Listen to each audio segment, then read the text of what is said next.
सभी सुनने वालों को मेरा सादर प्रणाम। राम राम। आज मैं आपको प्रजापति दक्ष की कहानी सुना रहा हूँ।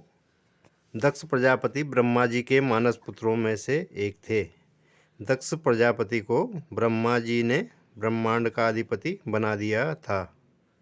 दक्ष प्रजापति राज्य कार्य में अत्यंत निपुण थे, लेकिन कालांतर में उनके अंदर अहंकार का जन्म हुआ, जिससे उनका पतन आरंभ हो गया।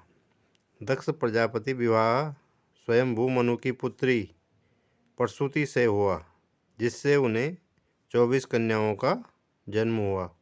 उनका एक अन्य विवाह हुआ। उनकी दूसरी पत्नी बीरणराज की पुत्री अंशकी या बीरणी से हुआ। उनसे उन्हें 60 कन्याओं का जन्म हुआ। इस तरह से दक्ष प्रजापति की 84 कन्याओं का उल्लेख मिलता है। बाद में इन्हीं कन्याओं से आगे यक्ष, गंधर्व, पशु, पक्षी, नाग और अन्य जीव जो भी जगत में विद्यमान है, इन्हीं कन्याओं की संतानें हैं। इन कन्याओं की पूजा भी किसी न किसी रूप में आज भी सृष्टि में होती है, क्योंकि इन्हें ही सृष्टि की जननी माना जाता है। दक्ष के प्रजापति बनने के बाद परमपिता ब्रह्मा ने सृष्टि को सही दशा दिशा में चलाने के लिए उन्हें एक काम सौंपा कि शिव और शक्ति का जो उस समय अलग अलग थे, उन्हें मिलाने के लिए ब्रह्मा जी ने दक्ष से कहा कि वह शक्ति की तपस्या करे और उन्हें पुत्री के रूप में प्राप्त करे। तब दक्ष ने शक्ति की तपस्या कर उन्हें प्रसन्न किया। शक्ति उनकी पुत्री बनने को तैयार हो गई, पर उन्होंने साथ ही दक्ष से कहा कि मैं आपकी पुत्री के रूप में जन्म लेकर शंकर की भार्या बनूंगी। पर कालांतर में जब आप अहंकार के अधीन हो जाओगे, तब आपकी तपस्या का बल क्षीण हो जाएगा। तब आप मेरा अनादर करोगे। तब मैं अपनी माया से संसार को वशीभूत करके अपने लोक को चली जाऊंगी। दक्ष प्रजापति और भगवान शंकर ने पहले से मनमुटाव था, क्योंकि शंकर अघोरी थे, हमेशा तन पर भस्म रमाए रहते थे। प्रजापति दक्ष को पसंद नहीं आते थे। वो उन्हें सती के लायक नहीं मानते थे।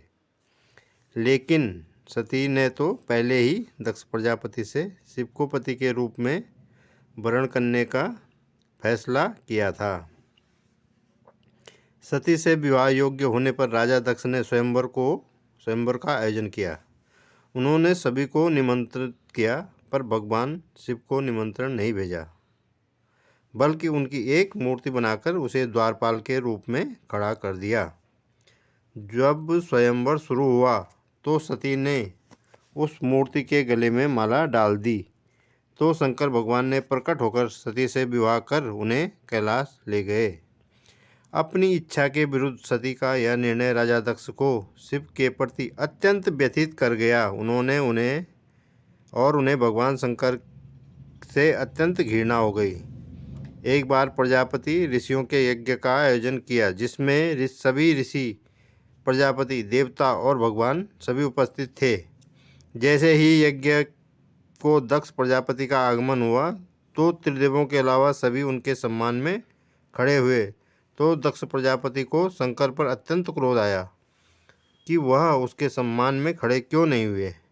ब्रह्मदेव तो उनके पिता हैं और भगवान विष्णु भी आदर योग्य हैं, पर शंकर तो उनकी पुत्री का वर और उनका जामाता है।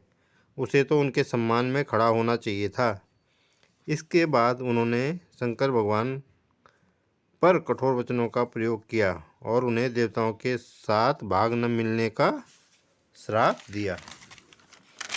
इस घटना के कुछ समय उपरांत दक्ष ने भी अपने राज्य की राजधानी कनखल में यज्ञ किया। उसमें उन्होंने समस्त ऋषियों, भगवान और देवताओं को निमंत्रण दिया, लेकिन भगवान शंकर को निमंत्रण नहीं भेजा।